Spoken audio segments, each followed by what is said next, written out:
یہ خواہ خواہ کی ضد چھوڑ دو ابو اسحاق، میں جانے والا نہیں ہوں۔ جانے والے نہیں ہو؟ تمہارا ایک پاؤں قبر میں لٹکا ہوا ہے۔ ہاں جزاکم اللہ خیر ہے۔ مجھے یہ جان کر خوشی ہو رہی ہے کہ ابھی تک تمہارے ہوش ٹھکانے پر ہیں۔ میں دشمن کو پیٹ دکھانے، گھٹنے ٹیکنے اور فرار کرنے والوں میں سے نہیں ہوں۔ تو یہ کہو کہ مر جانے کے لائق ہوں۔ بندہ خدا، اب مجھے دنیا کا چوکیدار تو نہیں بنانا۔ میری تمنا تھی کہ قاتلان حسین کی ذلت و رسوائی کو دیکھوں، جو کہ میں نے دیکھ لی، اور پھر میری عمر چند مہینوں کے سوا اور بچی ہی کیا ہے۔ تمہیں مزید جینا ہوگا۔ زبردستی کی وجہ؟ تمہیں زندہ رہنا ہوگا، کیونکہ قیام کو زندہ رہنا ہے۔ آج کے بعد سے قیام کی بنیادیں تم سے وابستہ ہیں۔ اس میں کون سی بڑی بات ہے؟ یہ کوئی مشکل کام نہیں ہے۔ جو بھی ایک عالم فاضل شخص ہوگا وہ یہ کام کر سکتا ہے۔ ہاں، مگر ایسا منصف شخص کہاں ہے جو عدل و انصاف کو برقرار رکھے اور نفسانی خواہشات پر قربان نہ ہو جائے، سچ کو جھوٹ اور جھوٹ کو سچ کا جلوہ نہ دے، اور اپنے مذہب اور مقصد کا دفاع کرنے کے لیے سچ کی معرفی نہ کرے۔ تم ایک منصف، دیندار اور عالم شخصیت ہو عبیدہ، اور ہماری خوبیاں اور خامیاں تم جانتی ہی ہو۔ میں تھک گیا ہوں ابو اسحاق۔ میں اس قوم کی حماقت، حولیے اور دنیا پرستی سے تنگ آ چکا ہوں۔ تمہیں تمہاری داڑھی کی قسم ہے، اجازت دے دو کہ ہم مل کر یہ سفر کریں۔ بہانہ تراشی مت کرو۔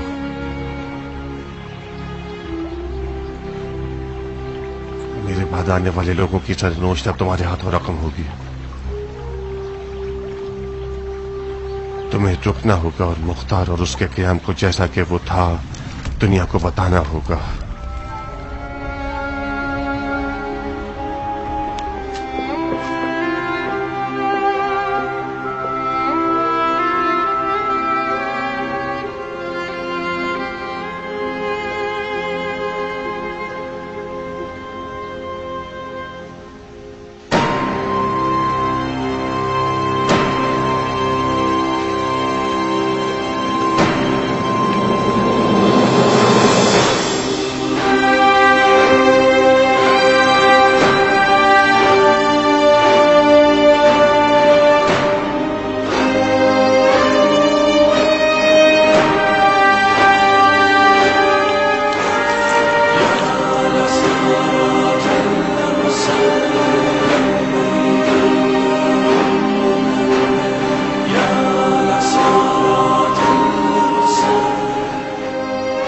امیر کا کھارے پانی سے نہانا، اور وہ بھی سب کے سامنے، بلا وجہ نہیں ہوگا۔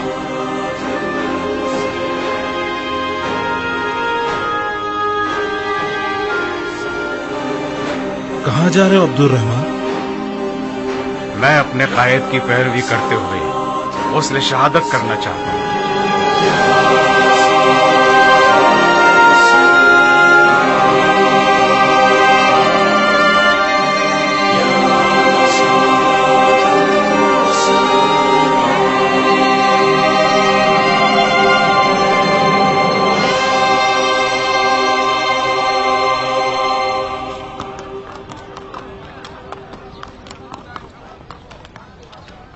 ایک سال سے ہم نے بیوی بچوں کی شکل نہیں دیکھی۔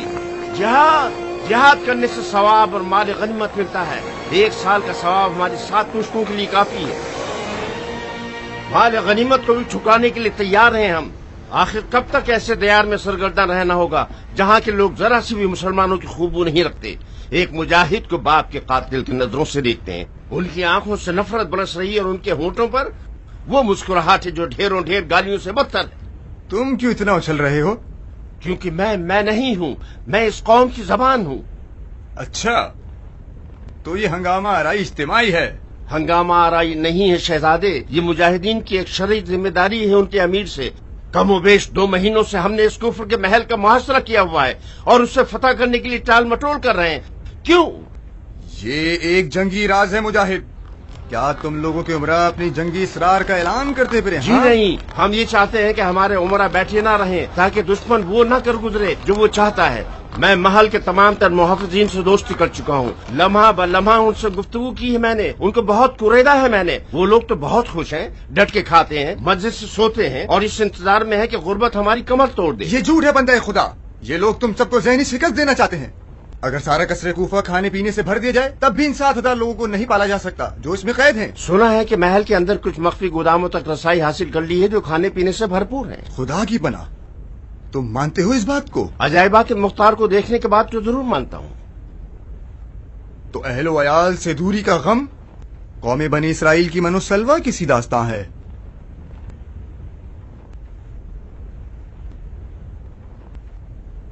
تو حضرت ابلیس ہمیں بہکا رہے ہیں تاکہ مختار کے معجزات کو مان جائیں. باقی سب باتیں بہانہ ہیں. امیر, یہ بے دین اور قذاب مختار اس طویل محاصرے کے ذریعے ہمیں تھکا دینا چاہتا ہے. اگر وہ ہار مارنے والا ہوتا تو اپنی ناموس کو دشمن کی تلوار کی ضرب پہ نہ چھوڑتا. شاباش مجاہد, شاباش. میں بھی ایک ملے جلے نتیجے کو پہنچا ہوں. ایسا لگتا ہے کہ مختار کی گرہ ہاتھ سے کھلنے والی نہیں ہے, اسے دانتوں سے کھولنا ہوگا. معافی چاہتا ہوں امیر, میرا مقصد سچائی کا کوئی جواب نہیں ہوتا مسلمان. ہم نے شریعت مقدس کے حکم کے مطابق اس ملحد کو ایک طویل مہلت دے دی تاکہ اظہار افسوس کر لے. ملحد کو افسوس نہیں ہوا, اس نے توبہ کی, نہ گھٹنے ٹیکے, اور جو ہمارے صبر کی ذمہ داری تمام ہوئی.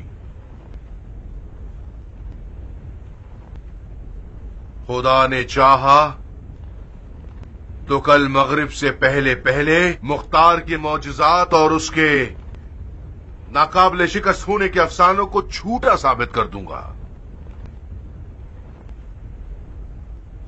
ابن ہور, میں حاضر ہوں امیر. منجنیق سے محل کے کھولتے ہوئے پانی کے مٹکوں کو توڑ دو تاکہ محل کے دروازے پر حملہ کرنے کا راستہ کھل جائے. جی امیر.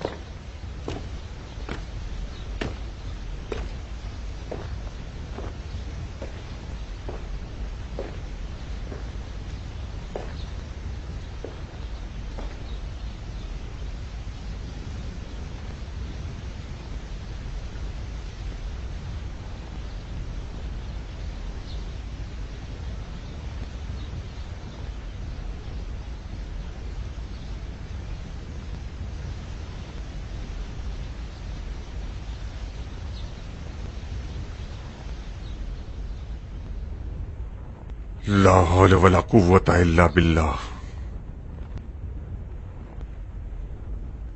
یہ دنیا اپنے تمام تر پھیلاؤ کے باوجود ایک دن مٹ جائے گی, اور چاند سورج ستارے اپنی تمام تر روشنی کے باوجود ختم ہو جائیں گے.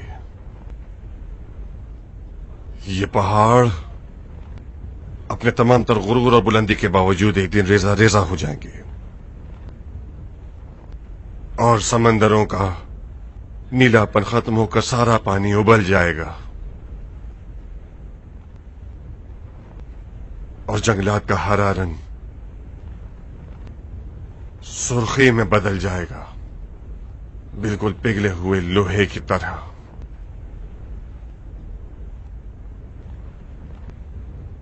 ایسے وقت میں انسان اس مکوڑے کی مانند ہوگا کہ جس کے گھر میں پانی آ گیا ہو, اور وہ پریشانی کے ساتھ پرم جگہ کی تلاش میں دوڑتا ہے اور دوڑتا ہے اور دوڑتا ہے کہ کہاں ہے جنت الماوا. ایک پل کو اپنے اور خدا کے درمیان حائل دیکھتا ہے, اور یہ پل یہ پل کبھی چوڑا ہوتا ہے اور کبھی باریک، کبھی پھیلا ہوا اور کبھی پیچ و خم والا، کبھی تیز دھار والا، لڑکھڑا دینے والا۔ اس دنیا میں اعمال ہی اس کی کیفیت اور نوعیت کا تعین کرتے ہیں۔ ظالم حاکموں کے لیے بال کی طرح باریک ہوتا ہے اور قدم لڑکھڑا دینے والا، لڑکھڑا دینے والا۔ اس روز ہمارے تمام اعضاء و جوارح ہمارے عدل و انصاف یا پھر ناانصافی کی گواہی دیں گے، اور کوئی بھی عمل ناانصافی سے زیادہ ہولناک نہیں ہے۔ آپ لوگوں نے کچھ عرصے اپنے معاملات کی باغ ڈور کو مختار ابن ابو عبید ثقفی کے سپرد کیے، اور آپ نے یہ چاہا کہ وہ آپ کے درمیان عدل و انصاف سے حکومت کرے۔ جہاں تک مجھ سے ہو سکا میں نے آپ کے حق کے لیے تگودو کی اور عدل و انصاف کی راہ کی آفتوں سے لڑتا رہا۔ میں جو بھی تھا اور جو بھی ہوں، میرا خدا بہتر جانتا ہے۔ ناپاک عزائم والے کذاب کہتے ہیں، اور اہل ظلم و جور مجھے دنیا دار اور ظالم کہتے ہیں۔ جو خطا سے مبرہ ہے وہ صرف خدا کا ولی اور وسیع ہی ہو سکتا ہے۔ ممکن ہے قیام کی راہ میں میرے قدم لڑکھڑائے ہوں گے اور کہیں میری زبان پھسل گئی ہوگی، شاید کانوں نے نہ سنا ہو یا آنکھوں نے نظر انداز کر دیا ہو۔ خدا سے التماس ہے کہ وہ مجھے بخش دے، اور خدا ارحم الراحمین ہے۔ آج میں دھوکے کے خلاف لڑنے جا رہا ہوں، جو دن کے لیے سب سے بری آفت ہے۔ دھوکہ پرہیزگاری اور دیانت کے لباس میں میدان میں آتا ہے۔ دھوکہ وہ دو رخی تصویر ہے کہ جس کے ایک جانب خدا کا نام اور دوسری جانب ابلیس کا نقش بنا ہوا ہوتا ہے۔ عوام خدا والے حصے کو دیکھتی ہے اور اہل معرفت ابلیس والے حصے کو۔ اور کیا کیا زخم دل کھائے ہیں مولا علی نے اس سر بسجود اور آیت پڑھنے والی قوم اور بظاہر دیندار قوم کے ہاتھوں۔ یا ایھا الذین آمنوا آمنوا۔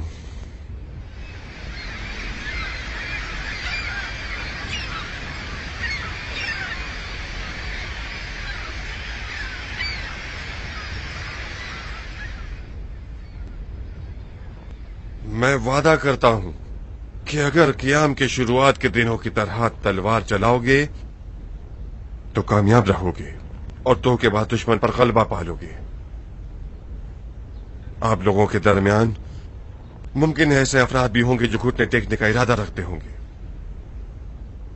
میں ان کے سروں سے اپنی بیعت اٹھا رہا ہوں اور اتمام حجت کر رہا ہوں کہ دھوکہ آپ لوگوں کو امان دے گا تاکہ آپ کی مقاومت کو توڑ سکے، لیکن غلبے کے بعد کوئی شک نہیں وہ ضرور آپ کے سر قلم کر ڈالے گا۔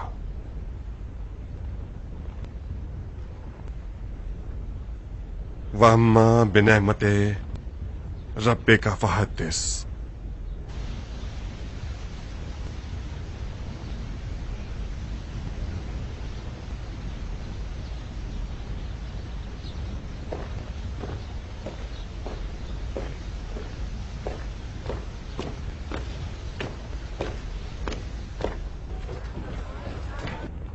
کیا امیر واقعی میدان میں جانا چاہتے ہیں؟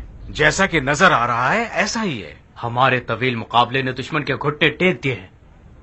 مجھے پکی خبریں موصول ہوئی ہیں کہ کوفے کے لوگ زبیریوں کی فوج کی موجودگی سے تنگ آ چکے ہیں۔ اگر ایسا ہی چلتا رہا تو دشمن مجبوراً حصار ختم کر کے پیچھے ہٹ جائے گا۔ کیا تمہیں یقین ہے؟ وہی اسی بات کا تو احتمال ہے۔ زبیری لشکر کے سپاہی کوفے میں اجنبی ہیں، انہیں گھر بار بیوی بچوں کی بھی تو یاد آتی ہے نا، اور پھر کھانے پینے کا انتظام بھی ان کے لیے ایک دشوار کام ہے۔ یوں سمجھو کہ ہم نے دشمن کی کھال اتار دی ہے، بس ذرا سا کام رہ گیا ہے، اب اسے جانے دینا ٹھیک نہیں۔ امیر سے بات کر لو، شاید تم اپنے دلائل سے انہیں قائل کر سکو۔ امیر میری نسبت تمہاری بات زیادہ سنتے ہیں. مجھے معاف کرو اسماعیل، مختار جہاد کے معاملات میں مجھ سے زیادہ عالم فاضل ہے. میرا فریضہ اس کی اقتدا کرنا ہے. تلواروں اور نیزوں کے دریا میں چھلانگ لگانا کوئی جہاد نہیں، خودکشی ہے. کیا یہ اس شخص کا عقیدہ ہے کہ جس کا دعویٰ ہے کہ اس کے پیشوا حسین ابن علی ہیں؟ تم سے بعید ہے کہ ایک عمر جہاد کرنے کے بعد زبیریوں کی اسی منطق میں بات کرو.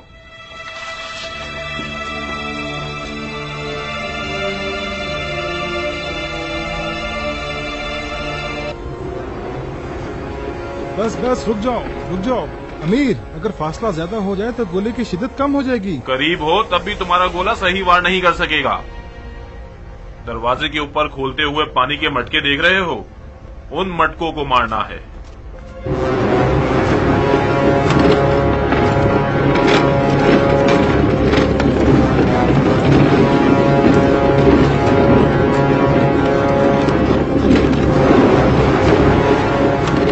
کافی ہے، نشانہ بناؤ. گھماؤ. بس تیار ہو؟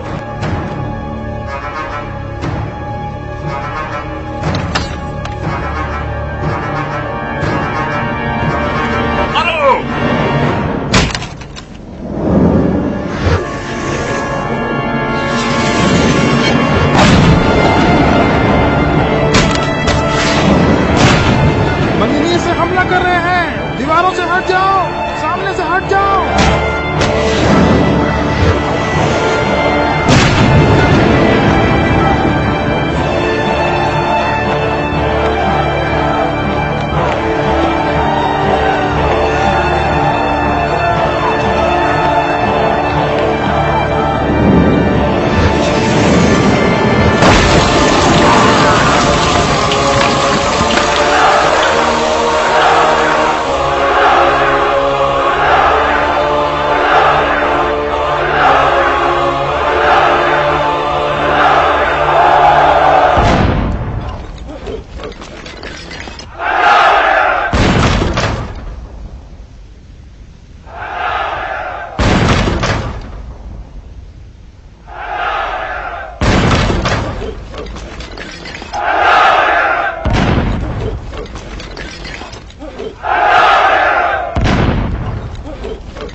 دروازہ کھولو.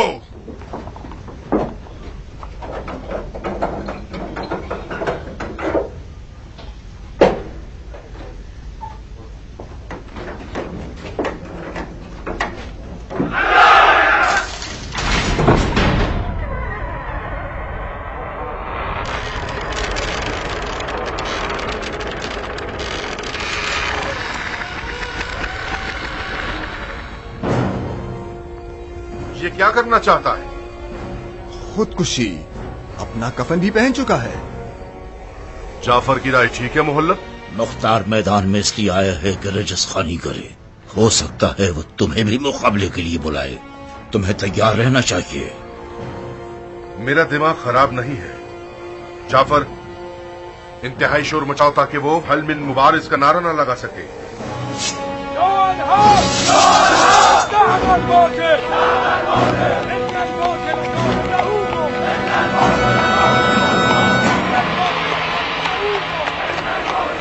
یہ لوگ جان بوجھ کر یہ آیت پڑھ رہے ہیں تاکہ آپ کوئی بات نہ کر سکیں. خدا کا شکر ہے کہ میں نے دھوکے کو پہچاننے میں غلطی نہیں کی.